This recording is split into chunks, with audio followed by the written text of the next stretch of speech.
Hi, this is Scott Garibay, and today we're going to be talking about the problem Joe Biden presents for Andrew Yang, the scope of the problem, and what some of the response can be to this distinct problem. All right, so let's define the problem. So Joe Biden has recently entered into the 2020 U.S. primary race, and he is right out of the gate identifying himself as a major problem for Andrew Yang. All right, so let's talk it through. So recently there was a recent poll. The poll said that asked people, and here was the question. It said, who are you likely to vote for in the 2020 primary election, right? And 40% of Democrat voters said they were going to vote for Joe Biden. 14% said they were going to vote for Bernie Sanders. And 9% said they were going to vote for Kamala Harris. All right, okay. So let's talk about the problem here. So one, I think right now the Democrat pool of candidates is it's three groups. It's Andrew Yang, it's the PAC, and it's Joe Biden. Right?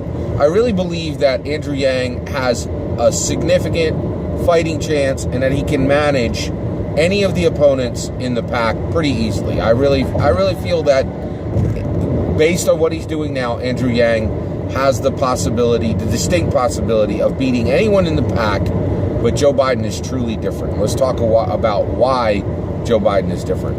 Joe Biden right now, there's a few things that are essentially bolstering him, that are making him a bulwark.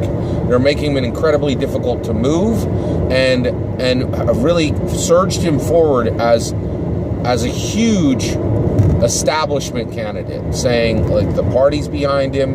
Clearly, many Democrats are behind him, and he's come out as a major competitor. It's arguable that he has more vote. He is way ahead. He's double the numbers of Sanders in this latest poll. Now, we absolutely know that polls are not incredibly reliable, right? But we're looking at the macro level right now. We're trying to identify a problem.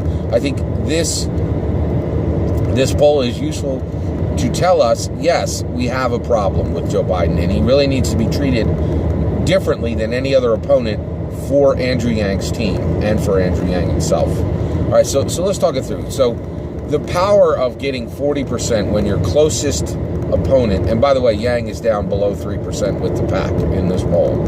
So the problem with, so how do you get to be at 40% when your closest opponent, Bernie Sanders, is at 14%, right? Well, here's the question. Is Biden polling at 40%, of Democrats saying they're likely to vote for him because Biden did something significant and people are excited about Biden? Absolutely not, right? They are excited about a return of Obama, right? Obama cannot run for a third and fourth term, but Biden can. And people understand that if Biden gets in, they will have 4 or 8 more years of Obama by proxy, right? See, Biden is Biden. He is Obama Biden, right? And people are so he has huge name recognition. That's very big. They know who he is. And when they hear Biden, they don't really care about Biden. They hear Obama, right? And it completely makes sense, right? He was Obama's vice president for 8 years. He crushed it at the job of vice president. He really did do a great job. And Obama really changed American politics. He made it so that we all knew that anyone in America can be president. It doesn't matter if you are a minority. It doesn't matter if you're the kind of person that traditionally has not been able to get into politics. He shattered those barriers, right? And when he was in here in 2008, he fixed a massive financial crisis that George Bush had gotten us into. Fixed it, right? And he really pushed this nation forward. He pushed this nation forward in inclusivity, in civility, he did a lot of great work, right? And he was an incredible president. And so here's the issue. So Biden, he has the goodwill attached to him that Obama earned, right? And so I think as Andrew Yang supporters, we really need to recognize the shape and structure of the problem of Biden. So we really need to stop and think, why are Democrats turning to Biden, right? So one, we have to acknowledge name recognition. Two, the goodwill of Obama. He has these two things, right? He has them, right?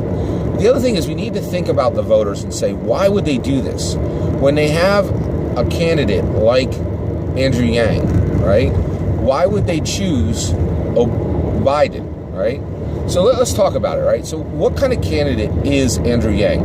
Well, I'll tell you right now, Andrew Yang is a catalyst, right? When it comes to a chemical reaction, he is going to speed up the reaction of change, right? UBI, Universal Basic Income, the freedom dividend will literally change how our country aids people at the fundamental level. It will be a massive change. If what Andrew Yang is hoping to implement works, he can not only change the structure of how a government aids its people for 50 or 100 years, he could change how other governments aid their people as well, because the whole world is looking to us. So he is a catalyst. He is going to generate a ton of change in our system, right? Now, what is Biden? Biden is the exact opposite of catalyst. He is an inhibitor, right? He is not going to give any change to us. We are going to get exactly what we got with Obama, right? Now, Obama was a catalyst. He brought massive change. What he changed fundamentally was the person who can be president, right? He said, listen, we had a default mode president for 42 presidents in a row, right? The president we had shared two attributes. Every single president had two attributes. It was a default mode president. I am breaking through that barrier. Now any minority can be president, right? And in America, basically. And that's a huge change. It's a catalyst, right? We had 8 years of a catalyst. And then we got Trump. Well, guess what? Trump is a catalyst. Oh my gosh, is Trump a catalyst? He has changed how government has worked as well. One, for 300 years, you would essentially, it was understood that you should say the truth, or you should care about all the people in America as the president. Or you should look at the laws that apply to you and the rules that apply to you and attempt to do what you can while obeying those rules. He has changed all of that. He has attached dishonesty to the presidency. He has attached uncivility to the presidency. And he has changed the way politicians act in saying, when you get into the presidency, you absolutely stretch the boundaries of every single law and every rule to accomplish whatever you wish. He has also introduced really at a new level, deconstruction, right? Evisceration of groups divisions, right? The EPA. He has absolutely hobbled the EPA, right? He's made it almost non-functional, right? These are absolutely new. Trump is a catalyst. Well, guess what? As we are voting for Yang, right? We are backing Yang. He is a catalyst. He is an absolute catalyst. He is like Obama, and he is like Trump. He is going to bring massive change. This scares the living daylights out of I think the majority of Democrats. We have to acknowledge this. We have to own this as Andrew Yang voters and understand that by bringing Yang, another catalyst, a third catalyst in a row, people are frightened by the change that they're seeing. And so when celery, human celery, Biden comes along, this person who is so inert and saying, I will bring no change. I'm going to return us to the 8 years of Obama. Basically, think of the voters now, right? The American people. Right now, we're on a plane. And that plane is so we are the passengers. The American people are the passengers. The government is the plane, and Trump is the pilot. And he is flying us to places we have never been, right? But when the election comes, that plane is going to land at the airport, and we're going to see if we're going to keep that pilot for another 4 years or if we get a new pilot, right? Now, here's the thing. With Andrew Yang, he's going to fly us off in a new direction, right? He's going to take us to places we haven't been before. But Biden is promising to take that plane in the air, if he becomes a new pilot, and circle around Chicago, right? That's where Obama's from, right? And just keep us in orbit, right? Just keep us circling around in the same place, a place we've already been, a place we already know, right? Now, Andrew Yang voters, we know this is wrong. We know this is wrong, right? We don't want an inhibitor. We don't want somebody who's fundamentally inert, right? If you're sitting down to wings, you want to eat the wings. You don't want to eat the celery, right? Biden is the celery, right? It is just not a good idea to bring this guy in. But we as Andrew Yang followers, we know this, right? So what I'm talking about today is how do we start reaching these voters who are just so frightened and so terrified by three catalyst terms, right? Obama, Trump. That is catalyst. By the way, George W. Bush was absolutely not a catalyst in any way. So Obama was a catalyst. Trump is a catalyst. So you have catalyst. Obama, Trump, right? And people are like, oh my gosh, get me off this spinning carousel, man. I can't, I'm about to puke. I'm frightened. It's too much change, right? And I will say, I think this might have been one of the problems. Yeah. So that's the issue, right? Is people are just incredibly frightened by all of these catalysts, right? So I think we, as Andrew Yang voters, we need to acknowledge this. We need to acknowledge the shape of the problem. Biden has tremendous name recognition. He has Obama's goodwill. And he has a people who are terrified. They want to vote for him because they want an inhibitor. They want the catalyst to stop. They want the change to slow down, right? Now, this is terrible for us as Andrew Yang voters. This is a true problem, right? But, I think Andrew Yang is a great leader. He really is. He doesn't back down from difficult tasks. He doesn't back down from, he is leading forward and saying we defeat problems with hustle, hard work, and wisdom and a knowledgeable approach, right? And we need to do the same. We need to first identify the problem, which I've done, right? The problem is Biden has name recognition, Biden has Obama's goodwill, and he has a terrified people who are willing to vote for his inhibitor state, right? And so for making the country inert, right? So that's what he has. We need to identify. We've identified this. We need to acknowledge it, right? We need to stop pretending and realize this is what we need to defeat. This is the nature of the problem. This is the shape of the problem, right? And now we need to, I think we also need to have sympathy. We really need to stop for a minute and think about these people, right?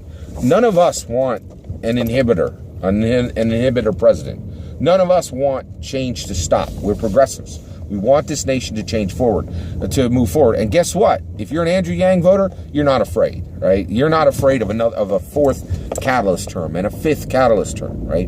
But people aren't like us, and we need to stop and take a minute and think of the people around us and have genuine sympathy and understand that for some reason, for me, I was raised by parents who brought me to the library very, very early, taught me values, sacrificed everything to love me, and it gave me incredible courage. And I am always looking for that next catalyst, right? I want there to be change, and I want to go forward, and I'm willing to lose some strips of flesh as I, brush past the rocks or get scraped by the branches, right? I'm like, let's bring it. I'm ready. And all of you are the same way, but for different reasons. You are not afraid of change, right? But we need to stop, and we need to really say, okay, I get it. I get that these people weren't given the same things. There's something that is in us that wants a fourth and fifth term of change, right? But there are people who are frightened by three presidential terms of catalyst, and they really want an inhibitor for a while. They want the carousel to slow down and to stop, right? And so we really need to just open our hearts and minds and have sympathy for them and try to put ourselves in their place for a moment, right? And think, what does fear look like? I don't really know what fear looks like a whole lot. I'm very rarely frightened, right? Or even if even when I am frightened, because of the way I was raised and because of the things I've been given, I am able to push past those fears. But we have to really think about people who don't have that. Now, what do we do about this, right? Well, first and foremost, do the obvious. Do everything that the Andrew Yang team is already pushing you to do, right? So, of course, we should be giving, if we have extra, we should give extra to Andrew Yang so he can put it to work, buy ads to increase his name recognition. We should be, volunteering for Andrew Yang if we can. All the obvious is there, right? Like, and I don't need to tell you those things, as they're sitting right there on Andrew Yang's website, and they're generally the same as every other candidate, right? Political activism, that is known, right? But I want to talk about, well, what do we do about this specific problem, right? And so right now, each one of us, right, we really do need to do this at the ground level first. And I'm really thinking, what do we do to do this beyond the ground level? But let's talk about the ground level for a moment. So what we need to do as Andrew Yang supporters is we really, each week, we should be looking to make sure that name recognition continues. Anyone and everyone who's willing to listen in a winsome, non-strident, clean and respectful, kind way, we should say, hey, are you familiar with Andrew Yang? What do you think of his candidacy? If you don't know what he is, let me explain to you. And say, very quickly, he's for universal basic income. He wants to give everybody in the country $1,000 a month. I think he's a great candidate. You should check him out on YouTube, right? Just 2 or 3 sentences to say, hey, I'm supporting this guy, Andrew Yang. I'm really excited about him. Check him out on YouTube. That's it. Like that, that matters. That really matters, right? You don't need to do all the education. You could just point them to YouTube. YouTube will cover it, right? And it's free, and everybody has access, right? The next thing that I think is really very, very key is we have to start instilling confidence. This is critical, right? So these people, when the election comes, they are worried that if there's another catalyst and there's all this change and there's a tumble, they're going to fall at the bottom of the heap. They're going to be at the bottom of the status heap, right? And you're like, and that's why they're so afraid, is they're afraid that with change, they will fall to the bottom of the status heap. And so we need to be instilling confidence in people and saying, and encouraging them and saying, I think you're doing okay now, and I think under an Andrew Yang presidency where there will be change, you will be able to stay near the top and to be in that A, B. So if there's a grade, the way they would grade you in elementary school, pretty much everybody in America, there really are no more D's and F's. Everybody's between A and C, right? And people think they're going to fall to C, right? And we need to encourage people and say, I believe in you, that you have the ability to do better than you're doing now, even when there is change. And I think that's the reason why people want Biden so much, is they want to believe that they're not going to be called to do more, right? And I think we can't go along with this. We need to encourage people and say, there's something in you that can do more than you're doing now. And I think that there is something valuable in you, and that you can do more than you're doing now. And the reality is, for many people, for most Americans, this is true. I'm going to admit, I think 10, maybe even 20% of people, under change, they will suffer, right? But 80% won't. And we need to be identifying those 80%. And we need to be honest. Like, if there's a person you're like, oh my gosh, if there's any more change, this person definitely is going to fall to the bottom. Don't ask them to vote for Yang. Don't, right? But most Americans, I think they can do more than they're doing now. We need to identify those people. We need to get that name recognition of Yang to them. And we need to encourage them so that they believe in themselves, so that when they're asked to vote for a catalyst candidate, they have courage, rather than allowing fear to let them vote for the inhibitor candidate, Biden. That's my opinion. I'd love to hear your opinion. Please let me know in the comments below. Please consider subscribing, and have a wonderful millennium.